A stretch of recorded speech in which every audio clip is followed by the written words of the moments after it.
Fue en una de las últimas paradas, en un lugar perdido entre Portugal y Extremadura. El helicóptero había tomado tierra en el aparcamiento de un polvoriento restaurante de carretera. La explanada de cemento estaba totalmente desierta, excepto por un herrumbroso Volkswagen Polo y un Seat León abandonados que descansaban sobre 4 neumáticos medio deshinchados. El letrero luminoso del restaurante estaba cubierto por una gruesa capa de polvo, y en general todo tenía un aspecto abandonado y solitario. Al parecer, éramos los primeros seres humanos que pasaban por allí desde hacía más de un año. El Sokol tomó tierra en medio de una gigantesca nube de arena que se desparramaba en todas las direcciones. Antes de que se empezase a posar, Prit y yo ya habíamos saltado a tierra, cada uno por un lado del aparato, con un HK en las manos y con el regusto del miedo en la boca, mientras oteábamos desesperadamente entre los jirones de polvo, tratando de adivinar la figura tambaleante de un no muerto. Solo cuando el polvo se posó y vimos que la explanada seguía desierta, se empezó a calmar el ritmo de mi corazón. Cuando las turbinas del Sokol se apagaron, un silencio sepulcral se extendió sobre el aparcamiento. No se oía ni el más mínimo sonido, ni siquiera el piar de los pájaros. Seguramente todos los bichos con plumas se habían asustado con el estruendo del helicóptero al aterrizar. O a lo peor, me corregí mentalmente, es que no quedaba ni un jodido pájaro vivo en aquella zona. Todo podía ser. Por un instante tuve la inquietante sensación de que éramos los últimos hombres sobre la faz de la tierra. De repente, Lúculo maulló inquieto rompiendo aquel extraño hechizo. Tocaba moverse. Rápidamente Prichenko se acercó a la red de transporte y, ayudado por Lucía, desenganchó la argolla superior.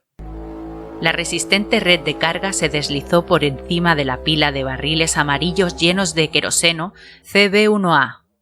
Apartando 3 o 4 toneles vacíos, el ucraniano echó a rodar uno de los bidones llenos hasta los topes hacia el helicóptero. Una vez allí, con un gesto diestro, destapó el barril e introdujo dentro un tubo de goma conectado al depósito de combustible del Sokol. Pronto, el queroseno empezó a fluir hacia el interior de los tanques del pájaro. A partir de ese instante, llenar el depósito era tan solo una cuestión de minutos, pero durante ese lapso éramos extremadamente vulnerables. Con el pájaro en la tierra, la red de carga abierta y un bidón de productos altamente inflamables bombeando hacia los depósitos, un despegue rápido quedaba descartado. Definitivamente, si los no muertos aparecían por allí de golpe, estaríamos bien jodidos.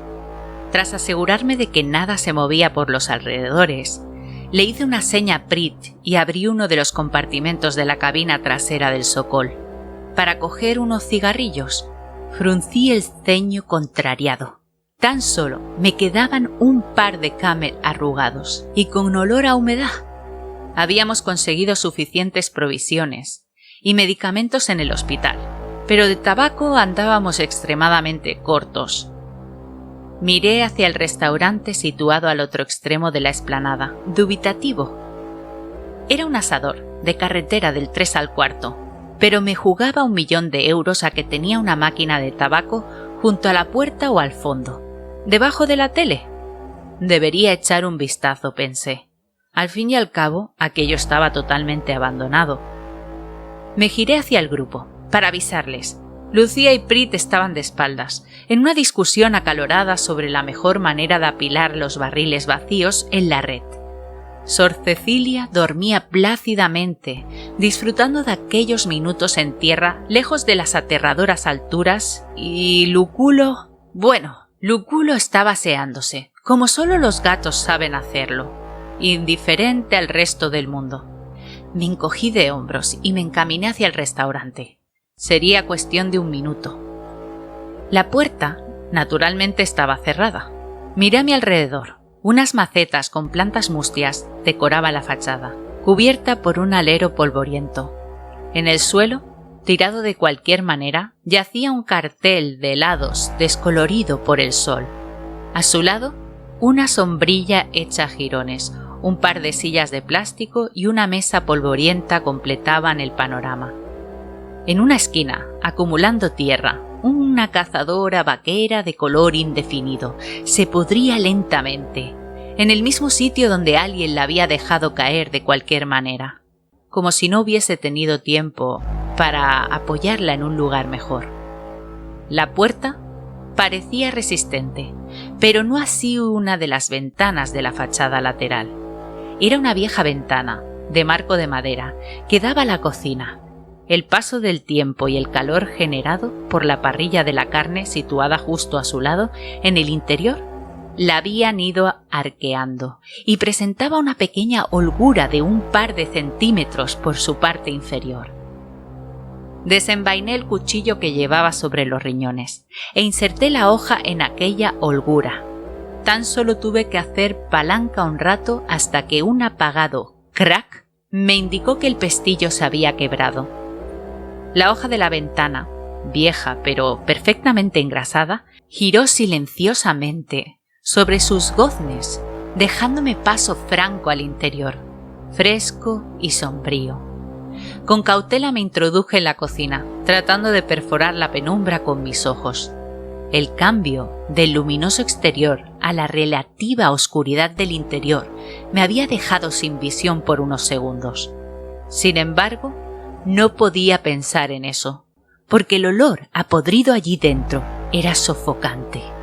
Con una manga traté de taparme la nariz, mientras los ojos me lagrimeaban y las arcadas me subían por la garganta. En cuanto me habitué a aquella media luz, pude ver con detalle el interior de la cocina. El olor provenía de una enorme nevera industrial, abierta de par en par, donde kilos y kilos de carne de cerdo y ternera se pudrían lentamente desde hacía meses. Sobre la mesa de trabajo, algo que en algún momento había sido un costillar de cerdo bullía cubierto de miles de gusanos blancos que reptaban incluso sobre el mango del cuchillo apoyado a su lado. Junto a este, un manojo de tomates putrefactos esperaban eternamente a que alguien los hiciese rodajas para una ensalada que jamás sería servida. Sobre la cocina había una sartén chamuscada, con un enorme cerco negro de humo marcado en el techo. La llave de aquel hornillo estaba abierta, pero el gas se había agotado hacía mucho tiempo, tras mantener la llama encendida durante días, seguramente. Aquel sitio no había ardido hasta los cimientos de milagro. La imagen general era de una huida apresurada, con pánico, tanto que ni siquiera se habían detenido en lo más elemental. Podía imaginarme qué era lo que los había asustado tanto. Abrí con cautela la puerta de la cocina. El comedor, en claroscuro, estaba compuesto por una docena de mesas, varias de las cuales aún tenían restos putrefactos de comida sobre ellas. Un bolso solitario colgaba del respaldo de una silla, abandonado por su dueña en la huida apresurada. Mi mirada se paseó por la sala desangelada, hasta que finalmente se posó en una máquina expendedora de tabaco, situada en una esquina del zaguán, junto a la barra de la cafetería. Un calendario presidía el mostrador, detenido para siempre en febrero del año anterior, entre botellas de coñac y fotos y bufandas del Real Madrid. Me colé detrás de la barra y empecé a revolver cajones, hasta que en el tercero, al lado de un montón de facturas, encontré un manojo de llaves. Sonreí satisfecho. Alguna de ellas tenía que ser por fuerza la de la máquina de tabaco. Mientras abría la máquina, desde fuera me llegaba amortiguado el sonido de los bidones vacíos de metal al entrechocar entre sí. Eso significaba que Prit y Lucía debían estar cerrando la red de carga para despegar de nuevo. Súbitamente me entró una absurda sensación de angustia al imaginarme que despegaban sin mí y me dejaban olvidado en aquel rincón sucio y perdido de la mano de Dios. El pensamiento era totalmente infundado, pero como todas las ideas estúpidas, en una mente poco descansada como era la mía en aquel momento, tomó forma de la realidad. No disponía de demasiado tiempo. Apresuradamente metí en un macuto todas las cajetillas de tabaco que pude, incluso las de peor calidad, derramando varias por el suelo con las prisas. No sabía dónde podía encontrar el próximo estanco en este viaje. Estaba a punto de salir cuando sentí la llamada de la naturaleza. Después de más de 7 horas seguidas de vuelo, mi vejiga estaba a punto de explotar. Prita afirmaba que era posible orinar en una botella en el helicóptero. No es que dudase de la palabra del ucraniano, pero es que a mí la idea de mear delante de una monja y de una cría de 17 años no acababa de convencerme, así que me había aguantado las ganas. Hasta ese momento. Me tercié el fusil al hombro y, desabrochándome los pantalones por el camino para ganar tiempo, me dirigí hacia el baño. Me situé delante de uno de los urinarios y pronto sentí una inmensa sensación de alivio. Cuando me iba a abrochar los pantalones, vi una mano reflejada en el pulsador del urinario, justo detrás de mí, y detrás de la mano, el brazo y el resto de aquella mujer. Era gorda, con el pelo o lo que quedaba de él, crespo y ensortijado. Algo o alguien le había devorado media cara y arrancado los brazos de cuajo. Fugazmente pude ver uno de los brazos semidevorados en el suelo del baño, en medio de un cuajarón de sangre reseca, mientras que el otro, el que había visto al abrir la puerta, le pendía sujeto al hombro tan solo por un par de tendones, balanceándose de forma macabra cada vez que su propietaria se movía. Antes de que me diese tiempo a girarme, aquella bestia se me echó encima, aplastándome contra la pared. Noté su aliento en la nuca, mientras oía sus dientes chocando contra el cañón del fusil, cruzado en bandolera en mi espalda. Era enorme, debía de pesar sus buenos 100 y pico kilos y se movía con la torpeza propia de los no muertos. Afortunadamente no tenía brazos, ya que de lo contrario me hubiese dejado frito allí mismo. Había resistido el primer asalto, pero la situación seguía siendo terriblemente comprometida.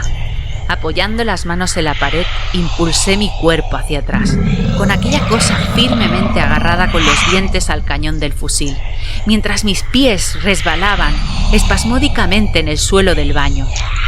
Nos caímos rodando al suelo. Me libré como pude de aquel peso muerto y empecé a gatear de espaldas hacia la puerta, contemplando con espanto cómo aquel monstruo hacía presa con sus dientes en una de mis botas y la atacaba con feroces dentelladas. De forma histérica comencé a golpearla con mi otro pie, en medio del agujero rojizo que algún día había sido su cara. No quería morir, así no, en los baños de un sucio y perdido bar de carretera, con los pantalones desabrochados y arrastrándome por el suelo. De esa manera, no. Cogiendo con las 2 manos uno de los virotes que siempre llevaba en la funda adosada a la pierna, el arpón había quedado en el helicóptero. Lo levanté por encima de mi cabeza y lo clavé con fuerza en el centro de su cráneo. Con un suave sonido viscoso, la punta de acero se deslizó dentro de la cabeza de aquella cosa, hasta tocar alguna parte dura del interior, donde quedó encajada. Apoyándome en la pared me puse en pie, sin perder de vista el cuerpo de la no muerta ni por un instante. Como siempre me sucedía en esos casos, empezaba a notar un profundo malestar y un intenso sudor frío recorriendo mi cuerpo, una vez que la pelea había acabado. Todo había sucedido muy rápido. Con manos temblorosas traté de encender un cigarrillo, pero tuve que desistir tras un par de intentos. No era capaz ni de hacer girar la rueda del mechero. Había sido un visto y no visto, 15 segundos a lo sumo. Cristo bendito, no podía creerlo. Salí del baño tambaleándome, con el regusto amargo de la bilis en la boca, mientras notaba el bajón de la adrenalina en cada poro de mi piel. No era capaz de acostumbrarme, ni creía que nunca llegase a hacerlo. Cada vez que mataba a uno de esos seres, incluso sabiendo que no estaban vivos, me sentía enfermar. Cada vez que veía mi vida en peligro, la angustia y el terror me paralizaban. Todas las noches Desde hacía meses, pesadillas horribles eran mis compañeras habituales en la cama. No era el único. Veía cómo se movía Lucía por las noches, huyendo en interminables pesadillas. Había visto a Prit despertándose de golpe, bañado en sudor frío y con una mirada enloquecida en los ojos. Después se pasaba horas mirando al infinito, con expresión ausente y pegándole trago tras trago a una botella de vodka.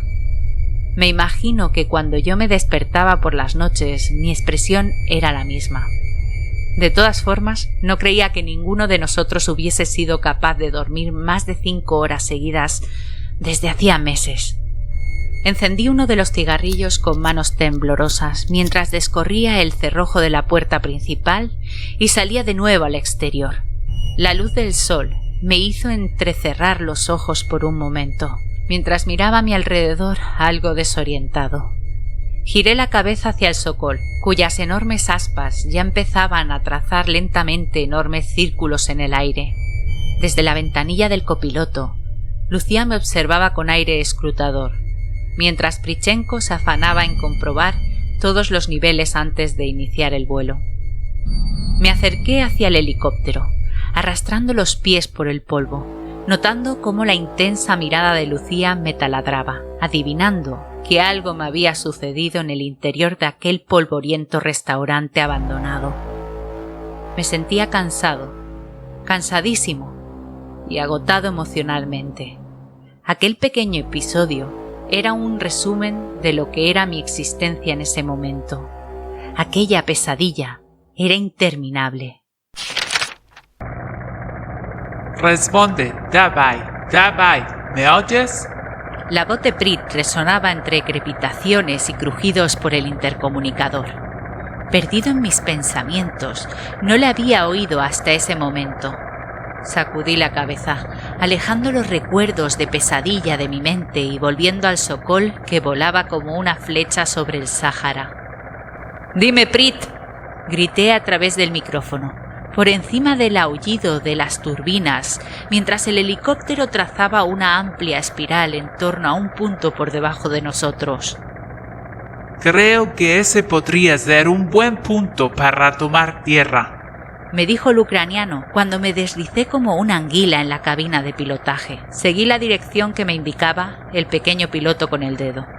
Estábamos volando sobre el villorrio de la mala muerte recostado a la orilla del océano Atlántico, justo donde las arenas del Sáhara se hundían bajo las frías aguas del mar.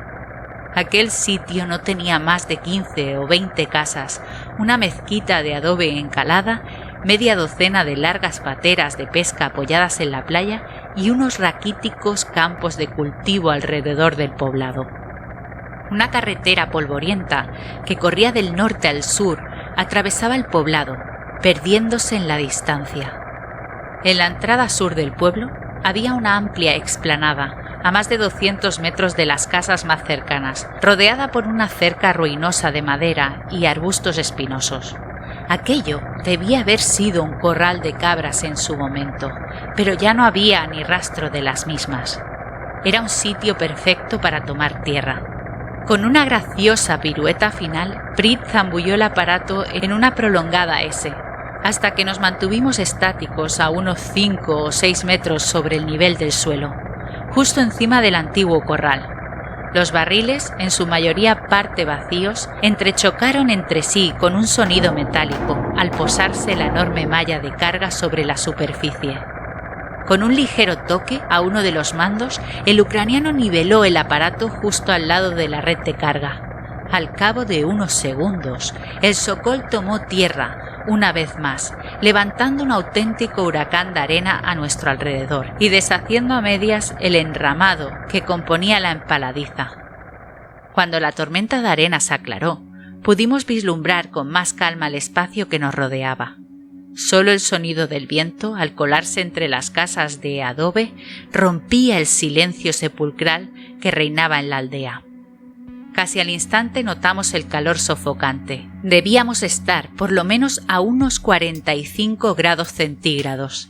El aire era denso, espeso, como un caldo caliente, de tal manera que incluso costaba esfuerzo respirar. Aquel villorrio situado justo a las afueras del desierto, no debía haber sido nunca un lugar agradable para vivir, ni siquiera en sus mejores tiempos, y en aquel momento, en ruinas y deshabitado, ofrecía un aspecto hostil. Con los sentidos alerta, Prit y yo salimos del recinto cerrado para echar un breve vistazo al exterior y de paso estirar un poco las piernas, algo necesario tras varias horas de vuelo. La calle principal del pueblo, una miserable carretera donde los trozos de asfalto desaparecían entre enormes baches cubiertos de arena, parecía no haber sido hollada en meses. Nos dirigimos con cautela hacia la población, caminando por el centro de la calzada y fijándonos muy bien donde pisábamos. Aquel villorrio estaba muy cerca de la zona donde actuaba el Frente Polisario antes de que se desencadenase el apocalipsis, y muchas de las cunetas de las escasas carreteras de la zona aún estaban sembradas de minas polisarias o del ejército marroquí. Hubiese sido una ironía absurda morir despanzurrados por una mina cuando nos quedaba tan poco para llegar a las Canarias. Al aproximarnos a una de las primeras casas nos asaltó un olor agrio, como a leche cortada. Nos miramos profundamente extrañados. No era el típico olor a putrefacción que nos había acompañado desde que comenzamos nuestro viaje. Era más suave, distinto, algo picante incluso. Víctor y yo asentimos, y sin mediar palabra amartillamos silenciosamente nuestras armas, el ucraniano con mucha más decisión que yo. Con una profunda inspiración, giramos de golpe a la esquina de la casa, mientras apuntábamos descontroladamente hacia todas partes. ¡Perro! La expresión de Prichenko era de total desconcierto. ¿Qué demonios es esto? Ni puñetera idea, Prit, respondí mientras bajaba el arma y me rascaba la cabeza intrigado. Pero no me hubiese gustado estar aquí cuando sucedió. Frente a nosotros, en un estrecho callejón, se apilaba una buena docena y media de cuerpos tirados de cualquier manera sobre el suelo, como tantos otros que habíamos visto a lo largo del camino. La diferencia era que aquellos cuerpos, indudablemente muertos por otra parte, no estaban descompuestos como cabría esperar. El calor extremo, la suma sequedad del ambiente y el aire tórrido del desierto había hecho un trabajo de momificación perfecto. Los restos harapientos de ropa apenas podían cubrir unas extremidades esqueléticas de color caoba profundo, renegridas y chamuscadas por el sol. La piel tirante como el parche de un tambor cubría aquellos despojos apilados en el fondo del callejón. Con precaución nos acercamos un poco a los cuerpos, que desprendían un característico olor a agrio que ahora reconocía perfectamente. Aquellos cadáveres recordaban a las momias de los faraones que se podían ver en el Museo del Cairo. Le di una patada al que tenía más cerca. Sonó como si hubiese pateado un trozo de leña. Estaban secos, totalmente deshidratados. Casi todos los cadáveres presentaban heridas de bala en la cabeza y restos de sangre acartonada en la ropa, además de numerosas heridas y mutilaciones. Después de tantos meses viviendo entre no muertos, para nosotros estaba claro lo que habían sido aquellos seres en otro momento, antes de que alguien los liquidase. Prit se agachó para recoger un brillante casquillo de cobre caído en el suelo. 5,56 sotan, dijo tras echar un breve vistazo. Posiblemente un LCK, como el que lleva colgado en la espalda, añadió. Después guardó silencio. No hacía falta que dijese nada más.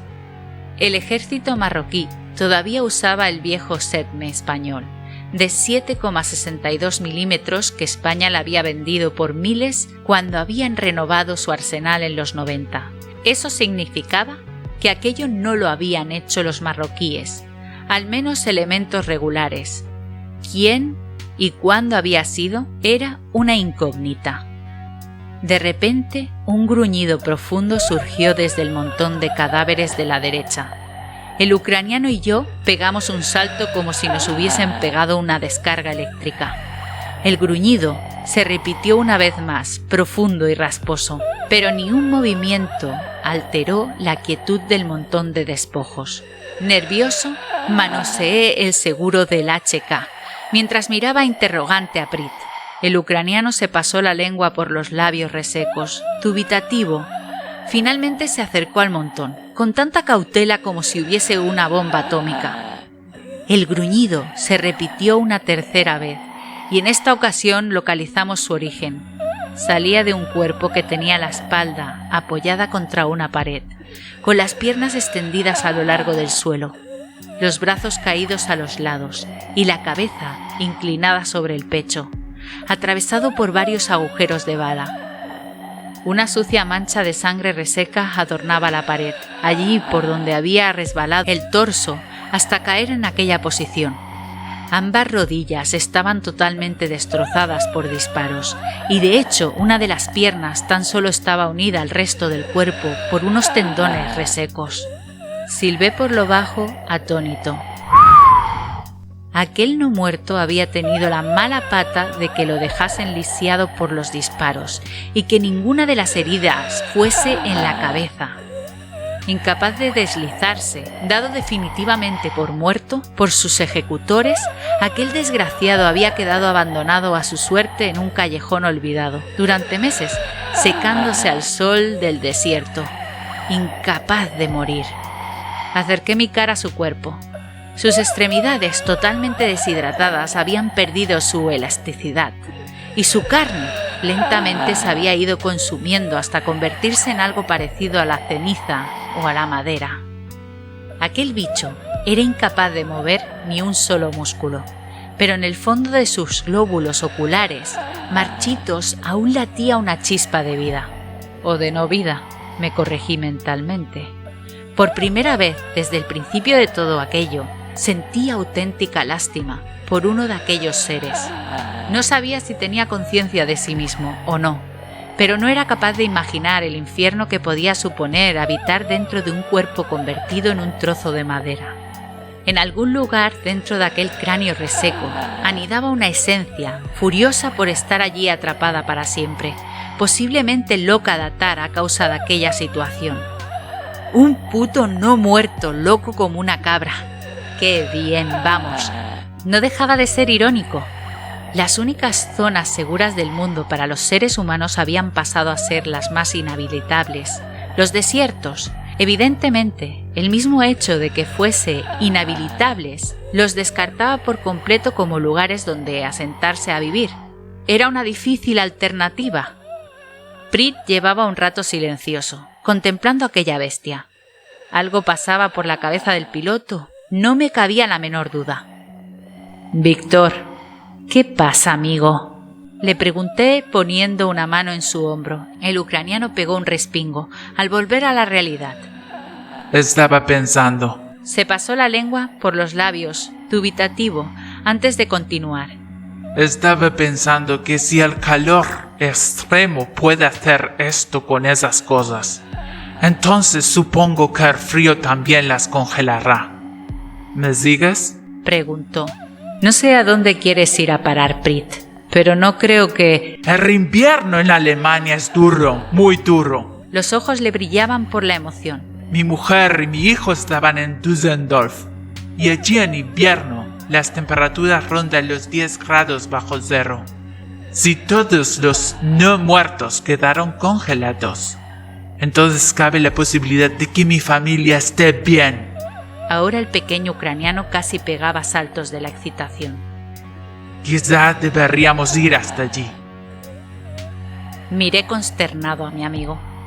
Se agarraba a la esperanza de que su familia estuviese viva como si fuese un clavo ardiendo. Prit, creo que te confundes. Y lo sabes. Lo contradije suavemente tratando de no herir sus sentimientos. El calor extremo y el frío extremo no son lo mismo. Estos seres, estos no muertos, no pueden morir congelados. Y mientras estén moviendo dudo mucho que se puedan helar por completo. Supongo que en zonas que estén a 50 o 70 bajo cero sí, podrían congelarse. Pero allí la vida humana es casi imposible. añadí observando la expresión ansiosa de mi amigo. Pero no entiendo cómo. Prit, piénsalo un poco. Aquí no se trata de una cuestión de temperatura, sino de deshidratación, le expliqué pacientemente. Un cuerpo está compuesto en más de un 90% de agua, y en cuanto pierde ese líquido por efecto del calor, queda algo así. Señalé con un gesto a la pila de no muertos que se amontonaba a nuestros pies. Sin embargo, por mucho frío que haga en el norte, a poco que haya algo de humedad ambiente, hasta donde yo sé, estos hijos de puta pueden seguir moviéndose eternamente. Concluí dejando caer los brazos. Observé desolado a Prichenko. Su expresión revelaba a las claras que era consciente del alcance de lo que decía. Aquellos condenados bichos no morían ni de frío, ni de hambre, ni de sed, ni de calor. Una vez más, las posibilidades de que su familia estuviese viva en Alemania se reducían al mínimo, como las de la supervivencia de mis familiares, pensé amargamente. Éramos los últimos guisantes de la lata. Nos alejamos lentamente de allí, no sin que antes Prit, por odio, precaución o piedad, introdujese la hoja de su cuchillo en el cerebro del no muerto a través de un ojo, lo cual apagó inmediatamente los gruñidos.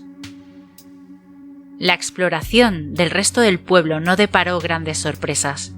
Alguien, posiblemente los mismos que habían exterminado a todos los no muertos del lugar, había limpiado a fondo aquel sitio. No pudimos encontrar nada de provecho, ni comida, de lo que empezábamos a estar alarmadamente escasos, ni combustible, armas o agua de ningún tipo. El pozo del pueblo, terriblemente profundo, estaba situado a las sombras de un cobertizo, justo enfrente de la puerta de la mezquita. El agua era extraída mediante un motor de bombeo, pero de aquel motor no quedaba ni rastro. La persona o personas que habían saqueado el pueblo a conciencia se habían llevado todo lo de provecho, incluso aquel motor, del que solo quedaban los pernos que en algún momento lo habían mantenido sujeto al suelo. Las casas de adobe empezaban a agitarse bajo el sofocante calor del desierto. Unas cuantas de ellas habían perdido sus tejados a causa del fuerte viento de la zona, dejando su interior a la vista. Posiblemente, si nadie lo remediaba, en el plazo de un par de años el desierto devoraría aquel poblado, haciéndolo desaparecer, como si no hubiese existido nunca. El sol comenzaba a ponerse sobre el océano, tiñendo el cielo de un espectacular color rojizo, mientras la temperatura refrescaba por momentos. Decidimos pasar la noche en aquel lugar. Tras haberlo revisado a fondo, no habíamos encontrado ni un solo no muerto, aparte del montón de cadáveres de aquel callejón, y un par de cuerpos más pudriéndose dentro de una de las casas. Decidimos montar nuestro campamento en el interior de la mezquita, el único edificio del pueblo que tenía el suelo recubierto de alfombras. Aquella noche, sentados en la playa a oscuras, con un cigarrillo en las manos y bajo un cielo tachonado de estrellas, me sentí relajado por primera vez en muchos meses. En aquel momento fui consciente de lo que había conseguido y que aún estaba vivo. Entonces, por primera vez, desde que había emprendido aquel viaje, rompí a llorar.